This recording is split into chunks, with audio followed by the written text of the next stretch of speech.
The Lighthouse by Edgar Allan Poe.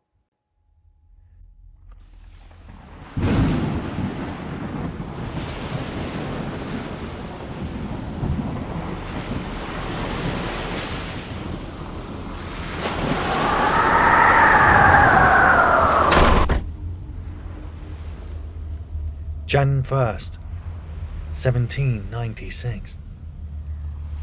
This day, my first on the lighthouse. I make this entry in my diary, as agreed with the great. As regularly as I can keep this journal I will, but there is no telling what may happen to a man all alone as I am. I may get sick, or worse. So far well. The cutter had a narrow escape, but why dwell on that since I am here all safe? My spirits are beginning to revive already, at the mere thought of being, for once in my life at least, thoroughly alone. For, of course, Neptune, large as he is not to be taken into consideration as society. Would to heaven I had ever found in society one half as much faith as in this poor dog. In such case I and society might never have parted, even for the year. What most surprises me is the difficulty the great had in getting me the appointment. And I, a noble of the realm. It could not be that the consistory had any doubt of my ability to manage the line. One man had attended it before now, and got on quite as well as the three that are usually put in. The duty is a mere nothing, and the printed instructions are as plain as possible. It never would have done to let Orndorff accompany me. I never should have made any way with my book as long as he was within reach of me, with his intolerable gossip. Not to mention that everlasting Meerschaum. Besides, I wish to be alone. It is strange that I never observed, until this moment, how dreary a sound that word has. Alone.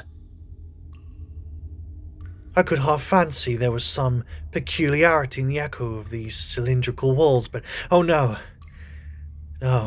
this is all nonsense. I do believe I'm going to get nervous about my insulation. That will never do. I have not forgotten the great's prophecy. Now for a scramble to the lantern, and a good look around to see what I can see. To see what I can see, indeed. Well, not very much. The swell is subsiding a little, I think. But the cutter will have a rough passage home, nevertheless. She will hardly get within sight of the Norland before noon tomorrow, and yet it can hardly be more than 190 or 200 miles.